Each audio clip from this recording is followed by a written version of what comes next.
Asia cup super 4 کا super duper مقابلہ پاکستان کے پاس، بھارتی غرور خاک میں ملانے کا موقع۔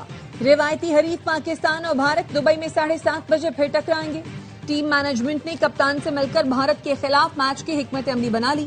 گزشتہ مقابلے میں بھارتی ٹیم کے ہاتھ نہ ملانے پر تنازع ہوا تھا۔ پاکستان نے ہاتھ نہ ملانے کا کہنے والے میچ ریفری اینڈی پائٹراف سے معافی منگوائی تھی۔ اس بار بھی پائٹراف ہی میچ ریفری ہوں گے۔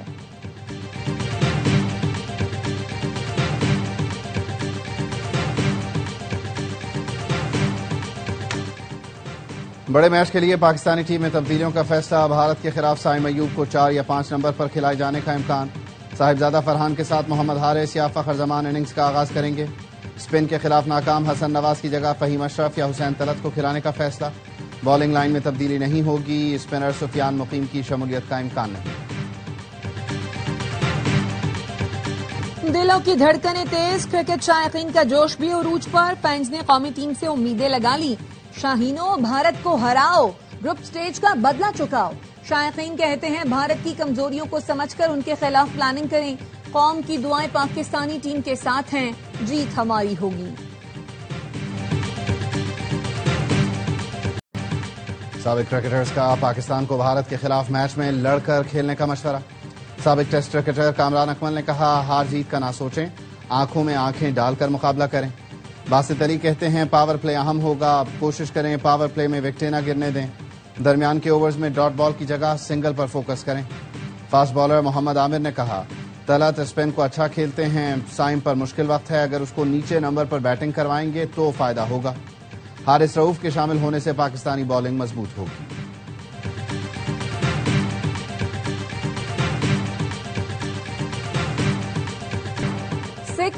بھارت کے اعصاب پر سوار، دبئی میں پاکستانی پریکٹس کے دوران 6-0 کی گونج نے بھارتیوں کو پریشان کر دیا۔ قومی ٹیم نے پریکٹس کے دوران فٹ بال کھیلتے ہوئے 6 گول کیے تو حارث رؤوف نے 6-0 کی ایسی آواز لگائی سمجھو بھارت کو 10 مئی کی یاد آئی۔ بھارتی صحافیوں نے ایکس پر رونا شروع کر دیا، لکھا پاکستان جان کر ہمیں 6-0 سے چڑھاتا ہے۔ پاکستانیوں نے بھی خوب مزے لیے، لکھا آغا اینڈ کمپنی لگے رہو، پاک فوج کے ہاتھوں ملی ذلت بھارت کبھی نہیں بھولے گا، جہاں بھی جائے گا 6-0 یاد آئے گا۔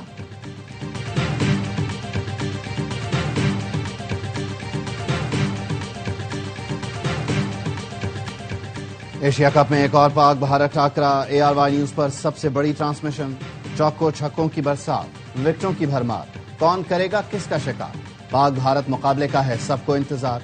سابق کرکٹرز کے تجزیے اور تبصرے، وسیم بادامی کی میزبانی میں خصوصی ٹرانسمیشن، بڑا مقابلہ جاری۔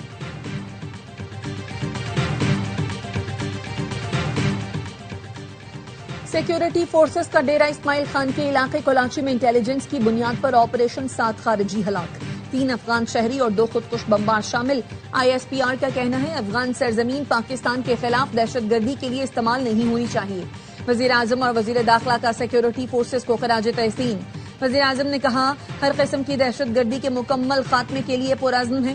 محسن نقوی نے کہا قوم سیکیورٹی فورسز کے ساتھ شانہ بشانہ کھڑی ہے۔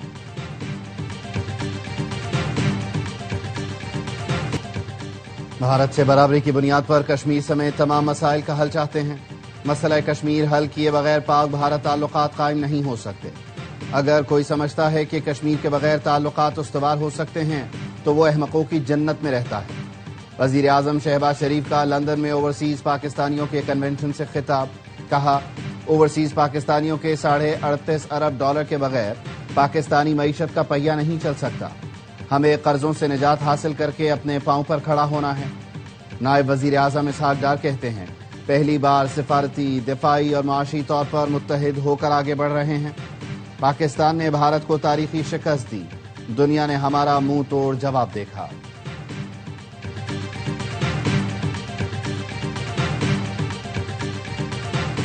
وزیر اعظم شہباز شریف آج برطانیہ سے امریکہ جائیں گے۔ 26 ستمبر کو اقوام متحدہ کی جنرل اسمبلی سے خطاب کریں گے۔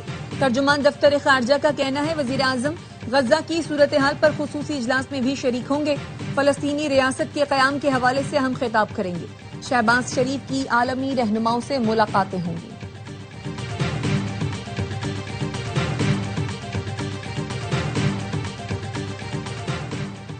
صدر مملکت آصف علی زرداری دورہ چین کے بعد وطن واپس پہنچ گئے۔ صدر نے چینگدو، شنگھائی، اورومچی اور کاشغر کے دورے کیے۔ صدر آصف علی زرداری نے کہا، چینی صدر شی جن پنگ کے ویژن کے تحت چین کی ترقی قابل تعریف ہے۔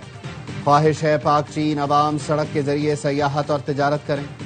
صدر مملکت کے دورے میں متعدد MOUs پر دستخط کیے گئے۔ گورنر سندھ کامران خان ٹیسوری کی مختصر دورے پر چینی شہر گوانگجو آمد۔ کونسل جنرل کی گورنر سندھ کو بریفنگ۔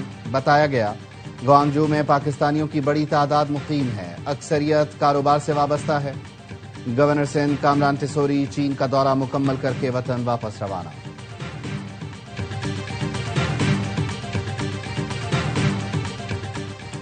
مارکہ حق میں بھارت کو عبرتناک شکست دی، مسلح افواج نے بھارتی جارحیت کا منہ توڑ جواب دیا۔ بھارت نے دوبارہ جارحیت کی تو پہلے سے بڑھ کر جواب دیا جائے گا۔ بھارت کا شوق ابھی باقی ہے تو آ جاؤ، تمہارے گھر میں گھس کر ماریں گے۔ وزیر اعظم آزاد کشمیر کا مارکہ حق جلسے سے خطاب۔ چودھری انوار الحق کی سعودی عرب کے ساتھ تاریخی معاہدے پر فیلڈ مارشل کو مبارکباد۔ کہا، عوام اپنی بہادر مسلح افواج کے شانہ بشانہ ہے۔ پاک سعودی عرب معاہدے پر بھارت میں صف ماتم بچ چکی، ہم نے مل کر دشمن کے عزائم ناکام بنانے ہیں۔ مسئلہ کشمیر دوبارہ OIC عرب لیگ میں اٹھایا جائے گا۔ جلسہ مارکہ حق سے دیگر مقررین کا بھی خطاب۔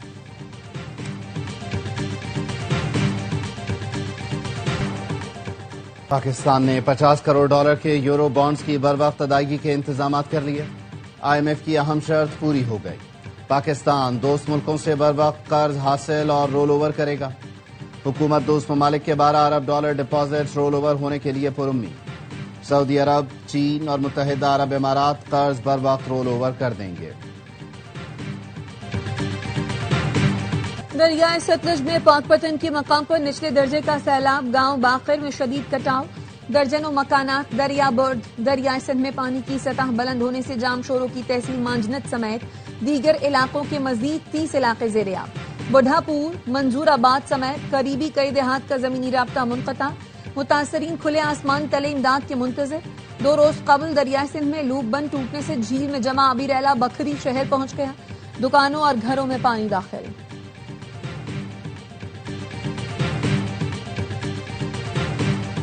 کراچی میں 3 خواجہ سرا قتل، پولیس کا کہنا ہے تینوں کو فائرنگ کر کے قتل کیا گیا۔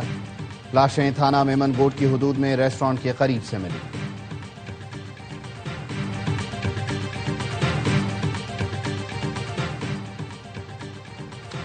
بھولاری کے قریب مال گاڑی کی بوگیاں پٹری سے اترے، 21 گھنٹے گزر گئے، ریلوے ٹریک بحال نہ ہو سکا۔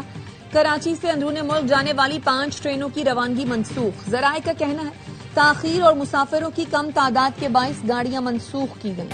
اسرائیل نے غزہ میں زمینی اور فضائی حملے تیز کر دیے، صہیونی فورسز غزہ شہر کی عمارتوں میں داخل، اسرائیلی بمباری سے 24 گھنٹے میں 91 فلسطینی شہید، صہیونیوں کی بے گھر فلسطینیوں کے خیموں پر بھی بمباری، بچوں سمیت متعدد فلسطینی شہید ہوئے۔ الشفا اسپتال کے ڈائریکٹر کے گھر پر بمباری سے خاندان کے 5 افراد شہید۔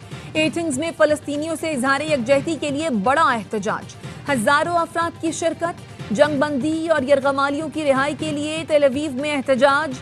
گلوبل فریڈم سمود فلیٹیلا کا اگلا سٹاپ غزہ ہوگا۔ فریڈم فلیٹیلا پاکستان سمیت 50 ملکوں کے 800 رضاکار شامل ہیں۔ پرتگال اور برطانیہ کی جانب سے آج فلسطین کو بطور ریاست تسلیم کیے جانے کا امکان۔ فلسطین کو بطور ریاست تسلیم کرنے کے لیے یورپی ملک متحرک۔ فرینچ صدر کا سعودی ولی عہد محمد بن سلمان سے ٹیلی فونک رابطہ۔ صدر میکرون کہتے ہیں سعودی ولی عہد سے فلسطین اسرائیل کے لیے 2 ریاستی حل پر بات ہوئی۔ نیو یارک ڈکلیریشن کو 142 ملکوں نے منظور کیا۔ 2 قومیں 2 ریاستیں، سب کے لیے امن اور سلامتی۔ عالمی برادری کو مزید متحرک کرنے کا وقت آ گیا۔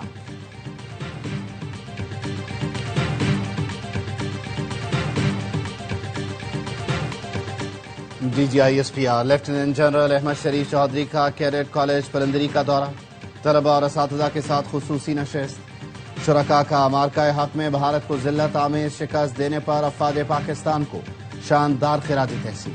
کہا، بھارت نے دوبارہ کسی جارحیت کی کوشش کی تو اسے ہزیمت اور رسوائی کا سامنا کرنا پڑے گا۔